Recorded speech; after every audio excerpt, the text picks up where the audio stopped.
जय Hind observers, my self Satyavan Maurya. स्वागत है आप सभी ऑब्जर्वर्स का आपके अपने चैनल, आपके अपने यूट्यूब प्लेटफॉर्म फर्राटा फिजिक्स पर, जहां पे आप क्लास 11th की फिजिक्स को पढ़ने वाले हैं। तो आज जो हम लोग डिस्कस करने चल रहे हैं 11th क्लास का चैप्टर नंबर 1 का 3rd लेक्चर हम लोग डिस्कस करेंगे।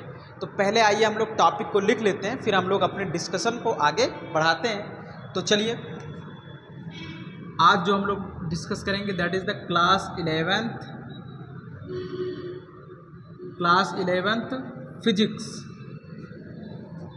क्लास 11th की फिजिक्स हम लोग डिस्कस करेंगे। चैप्टर 1 क्या है नाम? Unit and measurement. Unit and measurement chapter का नाम है। और कौन सा लेक्चर होने वाला है? Lecture number 3। ठीक है, लेक्चर नंबर 3 होने वाला है। इसके पहले के लेक्चर्स में हम लोगों ने फिजिकल क्वांटिटीज़ के बारे में स्टडी किया था और हम लोगों ने देखा था there are 2 types of physical quantities, base और फंडामेंटल फिजिकल क्वांटिटीज़ और derived physical quantities. Derived physical quantities fundamental physical quantities से मिल के बनी होती थी और उनके फार्मूलाज को भी हमने इसके पहले वाले लेक्चर्स में देखा था। आज हम लोग जो लेक्चर में डिस्कस करेंगे वो यूनिट के बारे में डिस्कस करेंगे। तो जो फिजिकल क्वांटिटीज़ थी उसको अब हमें मेज़र करना है, तो उसकी यूनिट क्या होगी। ठीक है, मतलब जैसे लेंथ है तो लेंथ की यूनिट क्या होती है? मीटर। अब जैसे डिस्टेंस की बात करते हैं ना कि यहाँ से यहाँ तक कितनी दूर है, तो आप क्या बताते हो? 20 सेंटीमीटर, 50 सेंटीमीटर या 200 किलोमीटर, है ना। तो आप उस डिस्टेंस को बताते हो। तो हम लोग छोटा सा डिस्कशन करते हैं कि यूनिट कैसा होना चाहिए किसी भी फिजिकल क्वांटिटीज़, क्योंकि यूनिट अगर आप डिसाइड करते हो तो यूनिट हमें बड़े सावधानी से डिसाइड करना पड़ेगा। तो हम लोग देखते हैं कि प्रिकॉशंस की यूनिट कैसे डिसाइड करते हैं। हाउ, हेडिंग डाल दीजिए, हाउ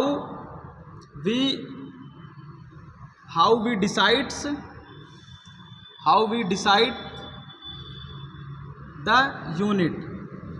यूनिट को डिसाइड करने के लिए कुछ कंडीशंस हमारे पास हैं। सबसे पहली चीज़, हम लोग यूनिट ऐसी चीज़ों को मानेंगे जो कभी चेंज नहीं होती है, या जिस पे चेंज बहुत हल्का सा होता है, या फिर जिस पे चेंज बहुत लॉन्ग टाइम के बाद होता है। तो हम लोग जो हमारी पहली कंडीशन होगी वो क्या होगी? इनवेरिएबिलिटी। इनवेरिएबिलिटी मतलब चेंज नहीं होना चाहिए। दूसरी जो कंडीशन है वो क्या है? Convenience in use. Convenience in use. Convenience in use होना चाहिए, है ना।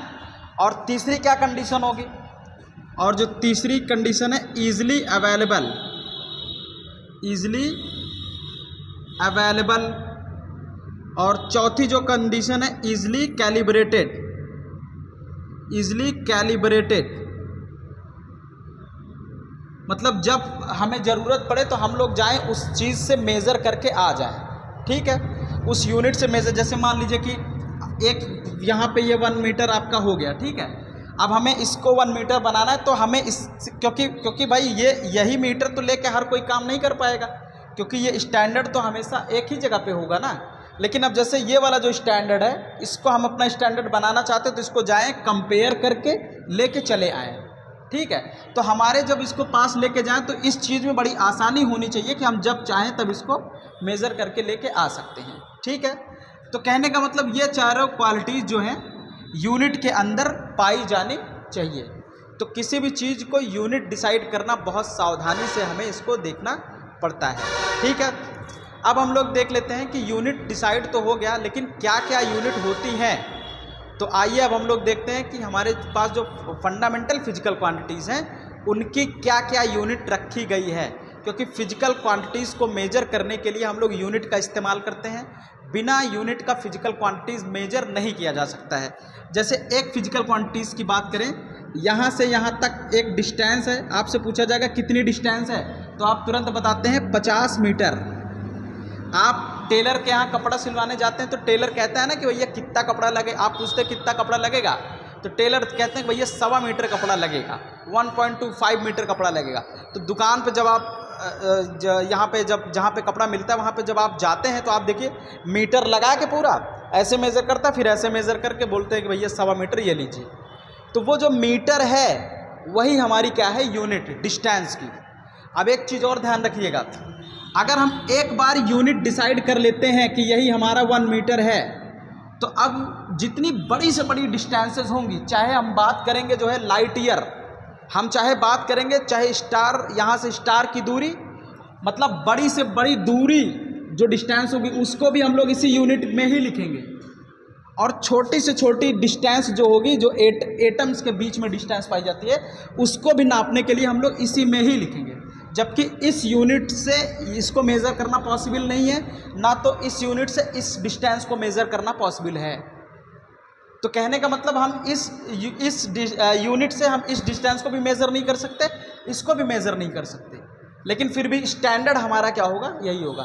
तो इसलिए यूनिट को बड़ी सावधानी के साथ फिजिक्स में हम लोग डिसाइड करते हैं। तो चलिए हम लोग देख लेते हैं कि यूनिट को कौन संस्था डिसाइड करती है, और 1 मीटर कितना होता है, ये जो यूनिट है कितना बड़ा होना चाहिए, कितना छोटा होना चाहिए, क्या है, ठीक है। तो ऐसा कौन सा कंडीशन है कि हमारा यूनिट चेंज नहीं होना चाहिए। तो अब हम लोग इसके आगे बढ़ेंगे, और अब हम लोग ये देखने वाले हैं कि कौन सा संस्था है जो यूनिट को डिसाइड करता है कि 1 मीटर इतना बड़ा होगा, 1 किलोग्राम इतना वजन का होगा, ठीक है।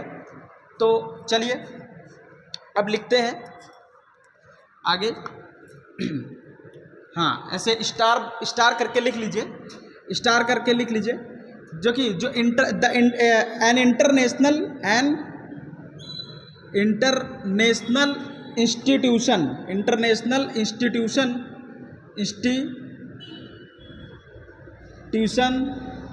that decides the units for all world, पूरे वर्ल्ड के लिए हमें जो संस्था है डिसाइड करती है कि यूनिट यही होगा, जो पूरे वर्ल्ड में एप्लीकेबल है, हर जगह उसका यूज होगा। उस संस्था का नाम है इंटरनेशनल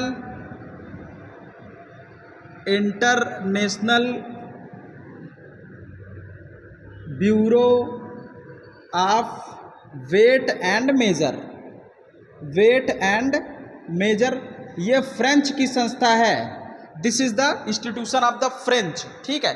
और ये टाइम टू टाइम पे मीटिंग भी करता रहता है, हमेशा कभी इस कंट्री में मीटिंग करता है, कभी उस कंट्री में मीटिंग करता है, और ये डिसाइड करता है कि अब यूनिट क्या होगी। जैसे टाइम पास होता है तो ये नई नई यूनिट के बारे में डिसाइड करता रहता है। तो इनकी जिम्मेदारी है कि भैया यूनिट बताओ पूरे वर्ल्ड में क्या एप्लीकेबल होगा। तो इन्होंने एक स्टडी किया, इन्होंने कहा कि हर कंट्री में अलग अलग टाइप का चीज़ यूज हो रहा है, यहाँ पे यूनिट कुछ और यूज हो रही है, और यहाँ पे लंबाई नापने के लिए कुछ और। जैसे आप ज़मीन देखिए, पहले किससे मेज़र, चैन से मेज़र किया जाता था, और एक लाठी जिसको बोलते हैं, लाठी से मेज़र किया जाता था, है ना। तो अलग अलग जगह पे अलग अलग तरीके से मेज़र किया जाता था, यहाँ पे इस कंट्री में कुछ और मेज़र किया जा रहा है। तो इस इंस्टीट्यूशन ने कहा कि ऐसा है कि हम अब क्या करते हैं कि सब लोगों के लिए कॉमन यूनिट वाला सिस्टम बनाते हैं। तो ये देखा गया कि 3 टाइप के यूनिट्स यूज होती थी, जिसको हम लोग FPS, फुट पाउंड और फुट पाउंड सेकंड सिस्टम बोल सकते हैं, CGS सिस्टम बोल सकते हैं, सेंटीमीटर ग्राम सेकंड, और MKS metre kilogram second system बोल सकते हैं। ओके, तो 3 सिस्टम क्या हो रहा था, यूज हो रहा था। इन्होंने बोला कि इस वाले सिस्टम में, ध्यान से समझिएगा, इस वाले सिस्टम में कैलकुलेशंस या इंटर कन्वर्जन ऑफ यूनिट्स बहुत आसान होता है, इसलिए इस संस्था ने इस वाले सिस्टम को international system of unit declare किया। इस इंस्टीट्यूशन ने इस वाले संस्था को इंटरनेशनल सिस्टम ऑफ यूनिट क्या किया, डिक्लेयर किया। तो इसका मतलब हमारा जो इंटरनेशनल सिस्टम ऑफ यूनिट है MKS यूनिट है, और MKS यूनिट को हम लोग सिस्टम ऑफ इंटरनेशनल यूनिट, इसको SI यूनिट भी बोलते हैं। ओके, तो इसको सिस्टम ऑफ इंटरनेशनल यूनिट या फिर metre kilogram second unit SI इसीलिए बोलते हैं क्योंकि ये एक्सेप्ट हो चुका है इंटरनेशनल के लिए, ये वाला सिस्टम। समझ पा रहे हैं आप? ध्यान से इसको समझिएगा, कंसंट्रेशन की बहुत ज़्यादा ज़रूरत है आप सबको, तभी आपको चीज़ें समझ में आएंगी। हम आपको बहुत डिटेल्स में बताने की कोशिश कर रहे हैं ताकि नॉलेज में आप कहीं डिफीट ना खाएं। तो फाइनली अब हम लोग आगे बढ़ते हैं कि भैया एसआई सिस्टम में क्या क्या है। मीटर किलोग्राम सेकंड बोल रहे हैं, तो 1 मीटर किसको बोलेंगे? मीटर क्या है, कितना बड़ा होता है, किलोग्राम कितना बड़ा होता है। तो इन्होंने क्या काम किया, इन्होंने बोला कि 1 मीटर कितना होना चाहिए, इसके लिए इन्होंने क्या काम किया, 2018 में एक जनरल कॉन्फ्रेंस, ध्यान से देखिएगा, इन्होंने 2018 में जनरल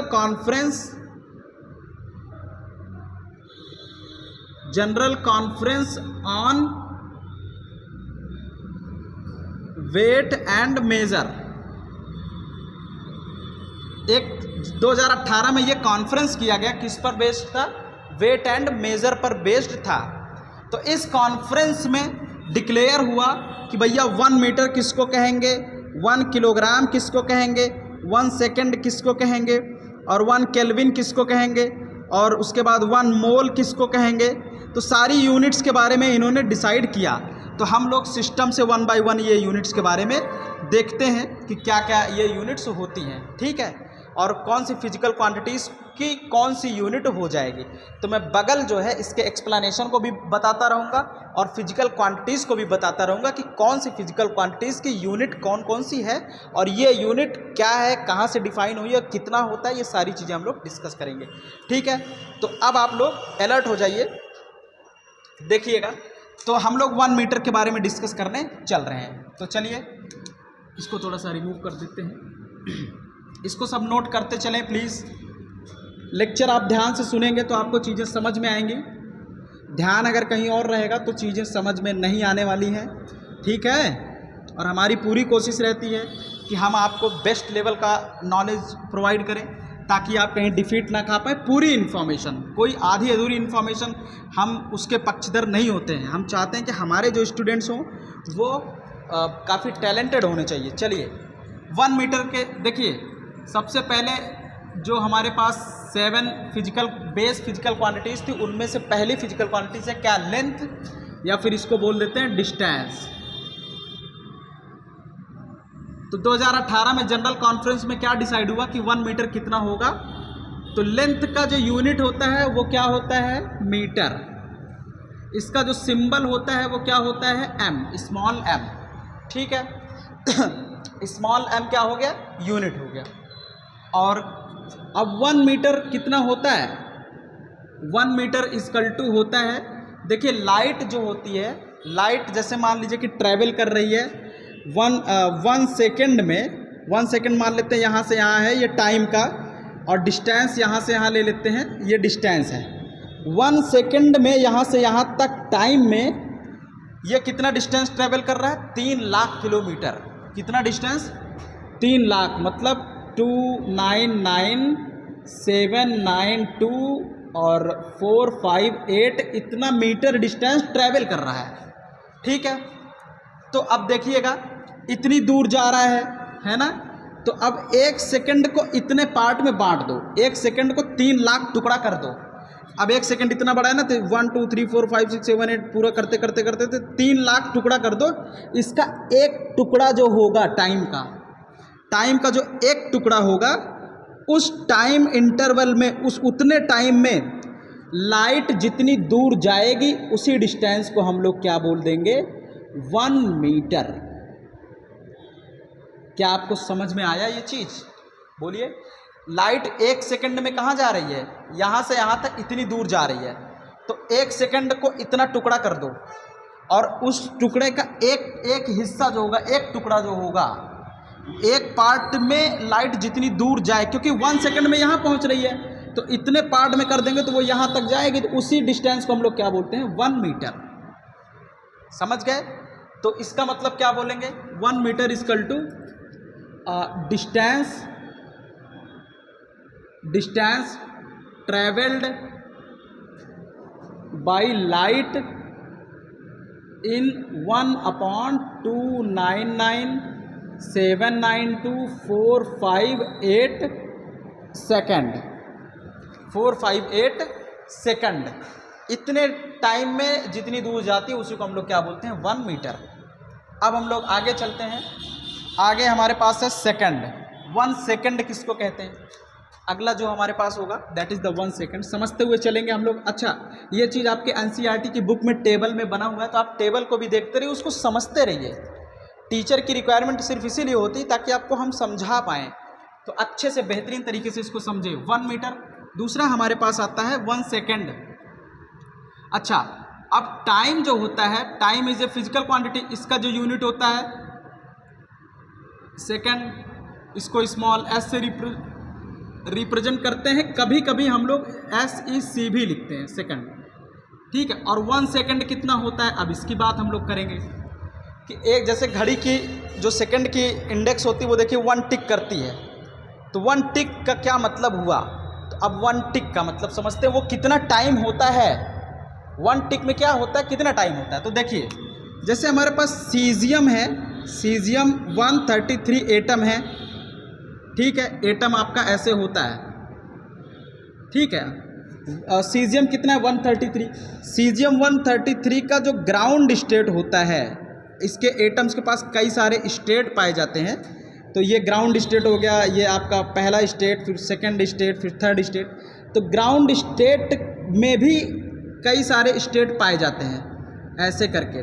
तो इसको हम लोग क्या बोलते हैं, इसको हम लोग बोलते हैं hyperfine, hyperfine structure, hyperfine structure. ध्यान से समझिएगा किसको हम लोग बोलते हैं। हाइपरफाइन स्ट्रक्चर में जो इलेक्ट्रॉन होता है, जो रेडिएशन होता है, वो बार बार यहाँ से यहाँ जाता रहता है, ठीक है। तो कितना बार यहाँ से यहाँ ट्रांजिशन होता है, एक बार यहाँ जाएगा, फिर यहाँ आएगा, फिर यहाँ जाएगा, फिर यहाँ जाएगा। जो ट्रांजिशन होता है बार बार आने जाने का, जैसे यहाँ से गया एक बार, फिर 2 बार, फिर 3 बार, फिर 4 बार, फिर 5 बार, ऐसे कितनी बार, तो कितनी बार 91, 92, 63, 17, 70 बार जो ट्रांजिशन होता है, इतने टाइम्स ट्रांजिशन कहाँ पे, ध्यान से देखिएगा, इतने times transition in caesium 133 atom, in caesium 133 atom in the hyperfine structure of ground state, of ground state. समझ गए। तो इसका मतलब 1 सेकंड में सोचिए कितना बार कोई चीज़ आ जा रही है, 91, 92, 63, 17, 70 बार कोई चीज़ ट्रांजिशन कर रहा है 1 सेकंड में, बताइए। और हमें लगता है कि 1 सेकंड बहुत छोटा टाइम है, और 1 सेकंड में इतनी बार ट्रांजिशन हो जा रहा है, कोई चीज़ आज चली आ रही है, चली जा रही है बार बार। समझ गए।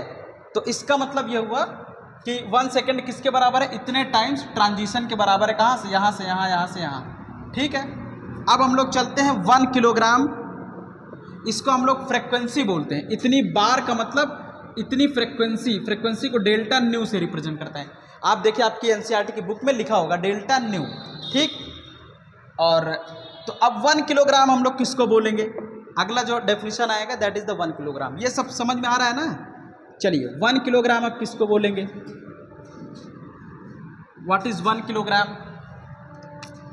अच्छा, किलोग्राम किसका होता है, जैसे जो मास होता है, mass is a physical quantity, और मास का जो यूनिट हो जाएगा वो क्या हो जाएगा, किलोग्राम। किलोग्राम इसको शॉर्ट फॉर्म में केजी लिखते हैं। और 1 केजी कितना होता है, अब इसको हम लोग देखेंगे। 1 केजी हम लोग कितना बोलेंगे, तो 1 केजी जो होता है वो होता है 6.62 into 10 power -34 joule into second, ठीक है। तो 1 किलोग्राम इस नंबर के बराबर होता है कब, कब, और जूल इंटू सेकेंड क्या होता है, जूल इंटू सेकेंड को हम लोग लिख सकते हैं किलोग्राम मीटर, किलोग्राम मीटर पर सेकंड स्क्वायर, मीटर पर second square into second. 1 second से 1 सेकंड कैंसिल, तो यहाँ पे इसकी जो ये यूनिट आ जाएगी, ये आ जाएगी किलोग्राम मीटर पर सेकंड, या ऊपर जाने के बाद सेकंड -1 आ जाएगा, ठीक है। तो कहने का मतलब 1 किलोग्राम कितना होता है, 1 किलोग्राम ये नंबर होता है कब, ये नंबर होगा, लेकिन कब, जब सेकंड हम लोग ये वाला लेंगे, जब सेकंड हम लोग कौन सा लेंगे, ये वाला, और डिस्टेंस हम लोग कौन सा लेंगे, ये वाला। समझ गए? तो इसका मतलब 1 kilogram is equal to this when second is this and distance is according to first। Okay, समझ गए ना? अब हम लोग आते हैं अपने थर्ड में। 1 केल्विन हम लोग किसको बोलेंगे, 1 केल्विन किसको बोलते हैं, अब इसकी बात हम लोग करते हैं।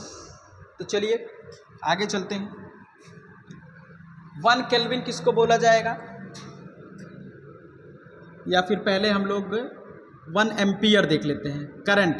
करंट जो फिजिकल क्वांटिटी है उसकी यूनिट क्या हो जाएगी, आपकी बुक में लिखा हुआ है, ध्यान से देखते भी चले, समझते भी चले इसका मतलब क्या हुआ। करंट जो है, करंट का जो यूनिट होता है वो आपका हो जाएगा एम्पियर, और एम्पियर को शॉर्ट फॉर्म में लिखते हैं ए। ठीक है, एक चीज़ यहाँ नोटिस करिएगा, एम्पियर को अगर हम लिखेंगे तो स्मॉल ए बनेगा और यहाँ कैपिटल फॉर्म ए बनेगा। अभी इसके बारे में हम बता रहे हैं यूनिट कैसे लिखा जाता है। तो 1 एम्पियर इक्वल टू कितना आएगा, तो 1 एम्पियर इक्वल टू जो होता है 1.602 into 10 power minus 16 coulomb into second. Okay, coulomb पर सेकेंड। तो इतना हमारा क्या हो जाएगा, 1 एम्पियर के बराबर हो जाएगा। लेकिन ध्यान से देखिएगा, लेकिन यहाँ पे जो सेकंड हम लोग लेंगे वो कौन सा वाला लेंगे, ये वाला। सेकंड हमेशा यही वाला होना चाहिए। अगर सेकंड बदल जाएगा तो इसका मतलब 1 एम्पियर इसके बराबर नहीं होगा, फिर कुछ और हो जाएगा।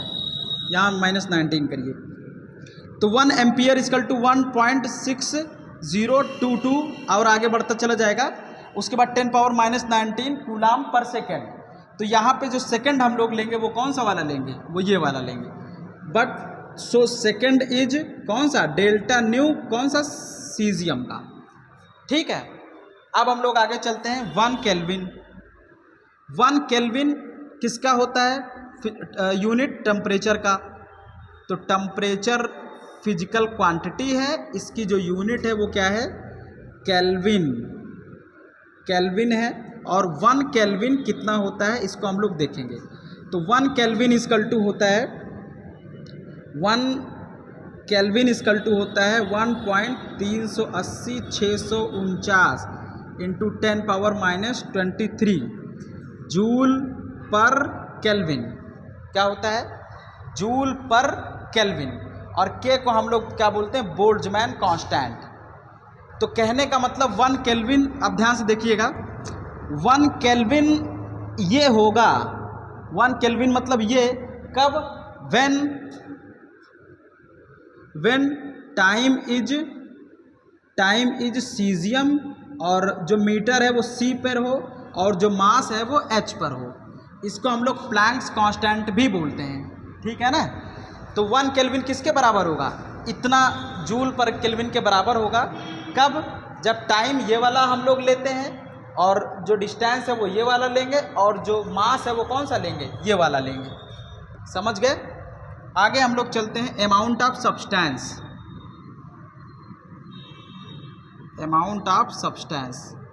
सब्सटेंस को थोड़ा सा ध्यान से हम लोग समझेंगे। अमाउंट ऑफ सब्सटेंस की जो यूनिट होती है वो क्या होती है, मोल। और 1 मोल किसको बोलते हैं, 1 मोल का मतलब जैसे आप कोई सब्सटेंस आप ले लिए, आपका जो मन करे, चाहे गैस आप ले लीजिए, चाहे आप लिक्विड ले लीजिए, कोई सा भी आप सब्सटेंस ले लीजिए। 1 मोल सब्सटेंस में हमेशा उसके जो नंबर ऑफ पार्टिकल होंगे, मतलब कोई भी मटेरियल आप ले लो, अगर उसमें एवोगैड्रो नंबर के बराबर अगर आपका आता है 6.022 इंटू 10 पावर 23 मॉलिक्यूल हो गया, या एटम हो गया, या आयन हो गया, है ना। तो कहने का मतलब किसी भी गैस का, किसी भी मटेरियल का अगर इतने लोग होते हैं तो उसको हम लोग क्या बोल देते हैं, 1 मोल। एवोगैड्रो नंबर के बराबर लोग होते हैं तो उसको हम लोग 1 मोल बोल देते हैं। ठीक है। अब जैसे हमने कहा कि भैया आप जाइए ऑक्सीजन का 1 मोल लेके आइए। तो आप जाइए ऑक्सीजन के जितने लोग हैं सबको क्या करिए, इतने लोगों को कलेक्ट कर लीजिए। आप बोल दीजिए भैया ऐसा करिए, सारे लोग हमारे पास कितने लोग आ जाइए, 6.022 × 10⁻23 लोग को लेके आ जाइए और फिर वही क्या हो जाएंगे 1 मोल। अब आपका मन हुआ कि भैया 1 मोल, आप जाइए एल्कोहल को लेके आ जाइए। 1 मोल एल्कोहल चाहिए तो आप एल्कोहल के पास जाइए और एल्कोहल के एक एक मॉलिक्यूल को उठा के रखते जाइए। तो जब आपके पास इतने लोग हो जाएंगे, 6.022 × 10⁻23 लोग हो जाएंगे, तब आप समझिए अब आपका एल्कोहल 1 मोल हो चुका है। अब आपसे पूछा जाएगा कि भैया जाइए 1 मोल लोगों को लेके आइए। हमें 1 मोल लोग चाहिए, हमें एक टीम बनानी है जिसमें 1 मोल आदमी की ज़रूरत है। आप जाइए एक जगह बैठ के, अब कितने लोगों को लेके आइए, आप 1 2 3 4 करते हुए लेके आइए और 6.022 × 10⁻23 जब हो जाए तब आप बोल दीजिए भैया अब 1 मोल हो गए, इनको लेके आ रहे हैं। तो कहने का मतलब किसी भी सब्सटेंस का 6.022 × 10⁻23 लोग अगर हो जाएंगे तो उसी को हम लोग क्या बोल देंगे 1 मोल। तो 1 मोल सब सारे सब्सटेंस के लिए बराबर है, ठीक है। इसको हम लोग 1 मोल बोल देते हैं। अब हम लोग आगे बढ़ेंगे। कैंडेला किसको कहते हैं, जो लुमिनस इंटेंसिटी का जो यूनिट होता है, लुमिनस इंटेंसिटी का जो यूनिट होता है उसकी बात करेंगे। इसको सब नोट करते चलिए आप लोग और इसका मतलब भी समझते चलें। तो लुमिनस फिजिकल क्वांटिटी क्या है, लुमिनस इंटेंसिटी। लुमिनस इंटेंसिटी का जो यूनिट है वो क्या है, कैंडेला। कैंडेला इसको हम लोग CD से रिप्रेजेंट करते हैं।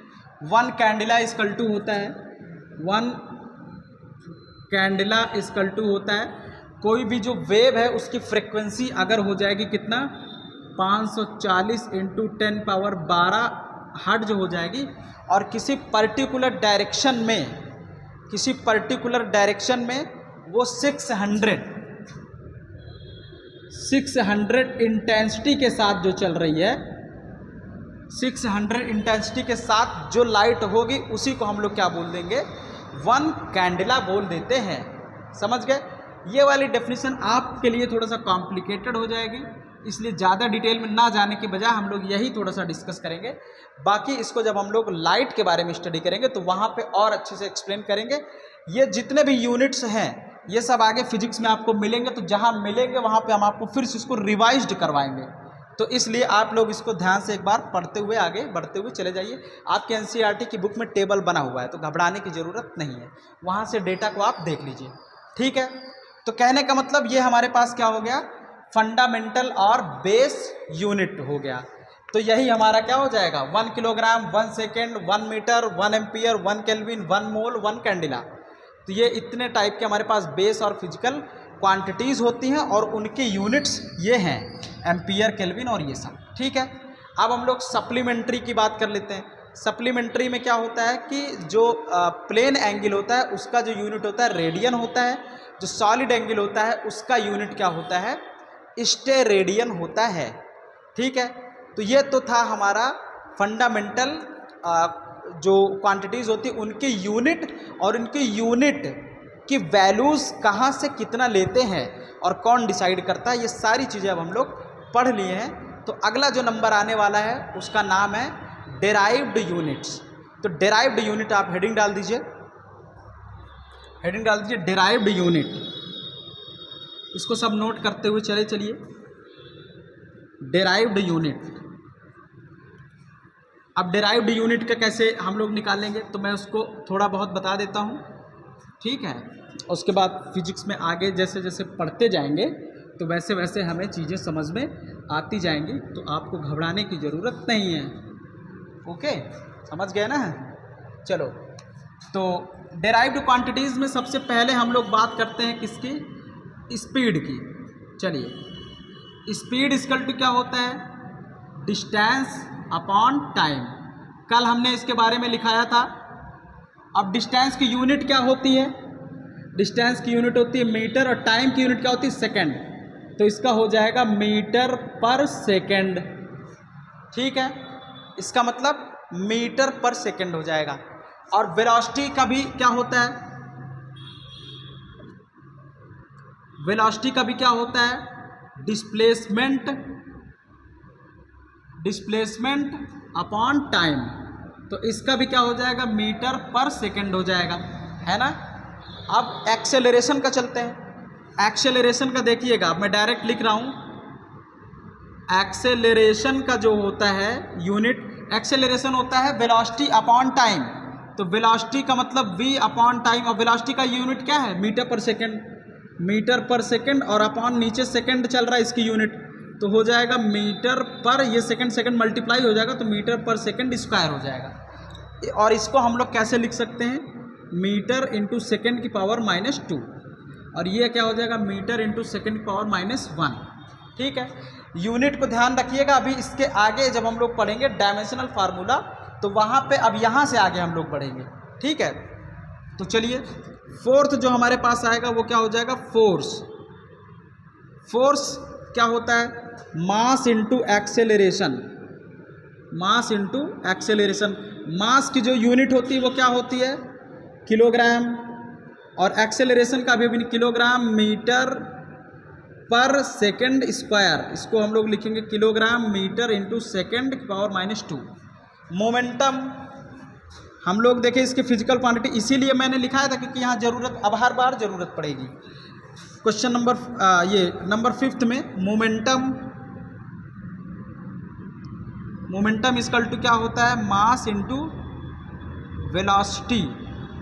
मास का क्या होता है, यूनिट किलोग्राम। वेलोसिटी का यूनिट क्या होता है, मीटर पर सेकंड, है ना, किलोग्राम मीटर पर सेकंड। ठीक है, और 6 में अगर हम लोग बात करें वर्क का, वर्क इक्वल टू क्या होता है, force into displacement. Force into displacement. Force का यूनिट क्या होता है, किलोग्राम मीटर पर सेकंड स्क्वायर। डिस्प्लेसमेंट का मीटर होता है, तो मीटर का सिंबल है, तो फाइनली आ जाएगा किलोग्राम मीटर स्क्वायर पर सेकंड स्क्वायर। ओके, अब हम लोग आते हैं प्रेशर पे। प्रेशर का यूनिट क्या होता है, पहले एरिया का देख लेते हैं। एरिया का यूनिट क्या होता है, मीटर इंटू मीटर, तो मीटर स्क्वायर हो जाएगा। वॉल्यूम का यूनिट क्या होता है, मीटर की पावर 3। प्रेशर का यूनिट क्या होता है, फोर्स अपॉन एरिया, तो F अपॉन एरिया। F का यूनिट क्या होता है, किलोग्राम मीटर पर सेकंड स्क्वायर। किलोग्राम मीटर पर सेकंड स्क्वायर अपॉन एरिया का कितना होता है, मीटर स्क्वायर, है ना। 1 मीटर से 1 मीटर क्या हो जाएगा, कैंसिल, तो कितना बचा, किलोग्राम और upon metre into second square. तो ये किसका यूनिट हो गया, प्रेशर का, है ना। और प्रेशर का यूनिट हो गया, और एनर्जी की यूनिट क्या आएगी, एनर्जी की यूनिट भी यही आ जाएगी। अब इसके बाद बहुत सारी फिजिकल क्वांटिटीज़ हैं, तो मैंने लिखा दिया है, आप जो है जो पीछे हैं वो सब आप उसको डिराइव करिएगा और उसकी यूनिट सब लिखते चले जाइए, क्योंकि अब लिखेंगे तो बहुत ज़्यादा हो जाएगा। प्रैक्टिस के लिए ये आप इसको सीख गए हैं ना, इसको देखते चलिए। तो ये हमारे पास क्या हो गया, डिराइव्ड यूनिट्स हो गया। ठीक है, तो अब हम लोग आगे चलेंगे। अगला जो हमारा टॉपिक होगा कि यूनिट लिखने का तरीका क्या होता है। जैसे देखिए यहाँ पे हमने ऑब्लिक लगा दिया ना, फिर यहाँ ऊपर -2 लेके से ऑब्लिक ख़त्म हो गया। तो यूनिट लिखने का तरीका थोड़ा सा हम लोग देख लेते हैं, क्या क्या इसका तरीका होता है। कभी कभी क्या होता है कि किसी फिजिकल क्वांटिटीज़ की जो यूनिट होती है वो बेस यूनिट में नहीं लिखते हैं, हम लोग इसकी डायरेक्ट यूनिट होती है। जैसे फोर्स की यूनिट क्या होती है, न्यूटन। फोर्स की यूनिट क्या हो, डायरेक्ट फोर्स की जगह पे हम लोग ये नहीं लिखेंगे। जैसे हमने देखो ये लिखा था किलोग्राम मीटर पर सेकंड ना, तो हम डायरेक्ट फोर्स की जो यूनिट होती है उसको डायरेक्ट क्या लिखेंगे, न्यूटन, बस। ठीक है, और प्रेशर की क्या यूनिट लिखेंगे, पास्कल। समझ आ रहा है। और प्रेशर की बार्न भी होती है। तो कहने का मतलब हम लोग क्या करते हैं कि कभी कभी डायरेक्ट यूनिट भी लिख देते हैं। तो अब हम लोग देख लेते हैं कुछ डायरेक्ट यूनिट और उनके लिखने का तरीका। ठीक है, जैसे एम्पियर की यूनिट क्या होती है, एम्पियर तो खुद में ही यूनिट है ना। अब जैसे चार्ज होता है, चार्ज इक्वल टू क्या होता है, ampere into second. Ampere into second को चार्ज की यूनिट होती है, एम्पियर इंटू सेकेंड, तो इसको हम लोग लिख सकते हैं कूलाम भी लिख सकते हैं। तो चार्ज की यूनिट क्या हो गई, कूलाम। तो अब ज़रूरी नहीं वहाँ पे हम क्या लिखेंगे, AS लिखेंगे, वहाँ पर डायरेक्ट लिख देंगे कूलाम। ठीक है, तो ऐसे देखते हैं कि हम लोग यूनिट कैसे इसको लिखते हैं, क्या तरीका है यूनिट लिखने का। यूनिट लिखने का भी एक तरीका होता है, तो वो चीज़ भी हम लोग यहाँ पे देख लेते हैं। तो चलिए अब थोड़ा सा लिखेंगे, way to write the units. इसको आप नोट कर लें जल्दी से, way to write the units, way to write the units.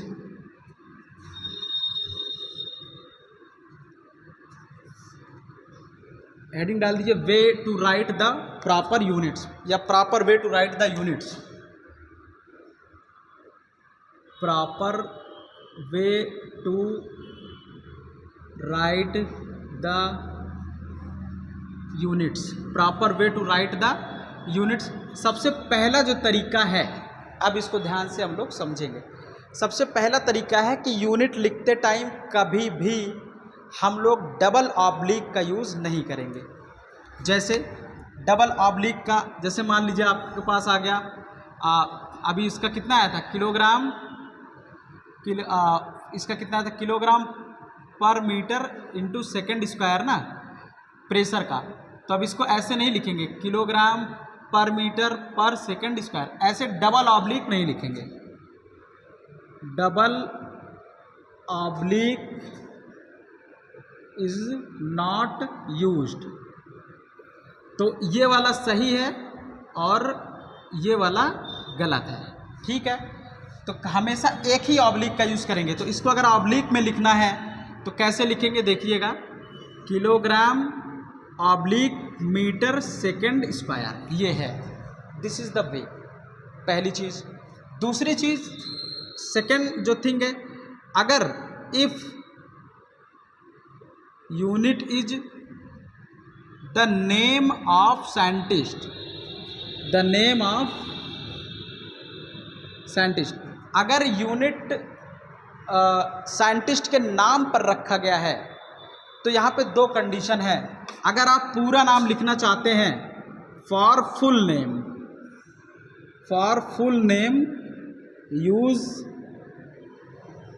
Small letter, और अगर आप केवल एक ही लिखना चाहते हैं, एक ही वर्ड, तो उसको हमेशा कैपिटल में लिखेंगे।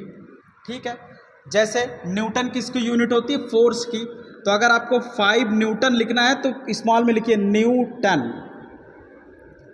न्यूटन।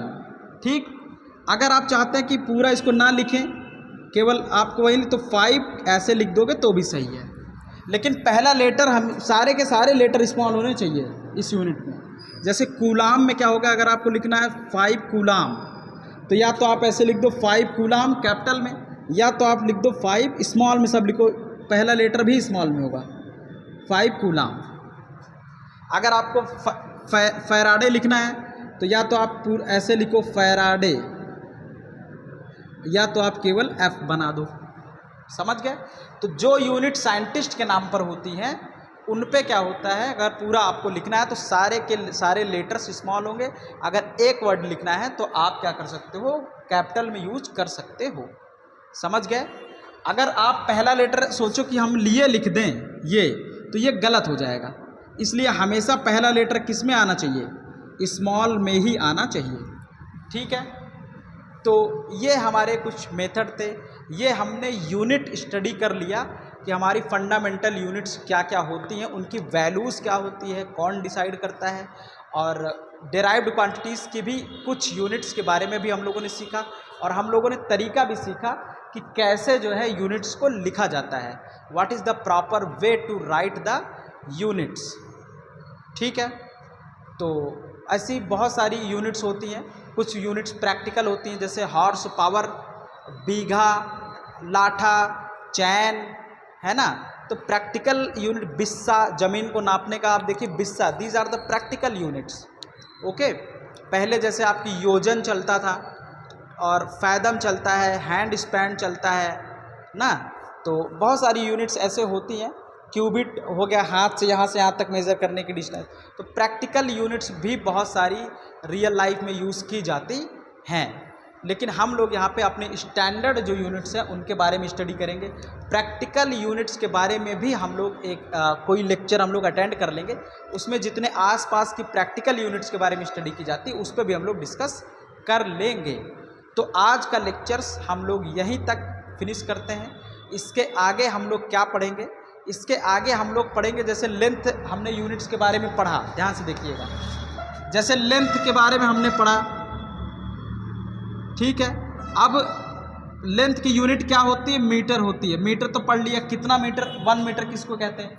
अब हम लोग देख लेते हैं जो हमारी लेंथ होती है कहाँ से कहाँ तक, बड़ी लेंथ को कैसे नापेंगे, छोटी लेंथ को कैसे मेज़र करेंगे, छोटे टाइम को कैसे मेज़र करेंगे, बड़े टाइम को कैसे मेज़र करेंगे। तो कहने का मतलब अब हम लोग मेज़रमेंट की तरफ शिफ्ट कर रहे हैं, क्योंकि यूनिट के बारे में तो हम लोगों ने पूरा स्टडी कर लिया, क्या क्या यूनिट्स होती है, यूनिट डिसाइड भी हो चुका है। अब हम लोग आगे चलेंगे किस पे, मेज़रमेंट पे, कि मेजर कैसे करते हैं यूनिट से। यूनिट तो बना लिया, अब इसको कैसे मेज़र करेंगे, 1 2 3 4 करके क्या क्या चीज़ें हैं। तो ये सारी चीज़ें अब हम लोग आगे अगले लेक्चर्स, आने वाले लेक्चर्स में डिस्कस होंगी। तो आई होप कि आप सबको समझ में आया होगा, अगर आपने कंप्लीट लेक्चर हमारा देखा होगा। तो अब चलिए, अब हमको इजाज़त दीजिए, चलते हैं। और आपसे रिक्वेस्ट है कि आप लोग पढ़ाई करते रहिएगा। चलते चलते एक छोटी सी information I would like to say that कि आप इस समय फर्राटा फिजिक्स पर फिजिक्स पढ़ रहे हैं। मैं हूं Satyavan sir. Farrata physics class 11-12 के एकेडमिक लेक्चर्स फिजिक्स के प्रोवाइड करता है, और साथ ही साथ IIT JEE mains and advance के क्वेश्चंस भी हम लोग सॉल्व करते हैं, और न्यूमेरिकल बेस्ड और फास्ट थ्योरीज़ को भी डेवलप करते हैं, और क्वेश्चंस को सॉल्व करने की टेक्निक भी डेवलप करते हैं, और नीट की भी तैयारी के लिए भी हम लोग प्रोग्राम करते हैं। तो जो लोग फिजिक्स से रिलेट करना चाहते हैं, जो लोग फिजिक्स से जुड़ना चाहते हैं, उनसे रिक्वेस्ट है कि वो लोग हमारे साथ ज्वाइन हो सकते हैं। हम लोग काफ़ी अच्छी और इंटरैक्टिव फिजिक्स को स्टडी करते हैं, ठीक है। तो चलिए, अब मुझे इजाज़त दीजिए, चलते हैं, मिलेंगे अब आपसे अगले लेक्चर्स में। तब तक आप पढ़ाई करते रहिएगा, अपना ख्याल रखिएगा। गर्मी बहुत ज़्यादा है, तो रजाई ओढ़ के मत सोना, ठीक है। तो चलें, चलो ठीक है ना। Okay, bye and thank you for join me, thank you for watching me, thank you for supporting me, thank you.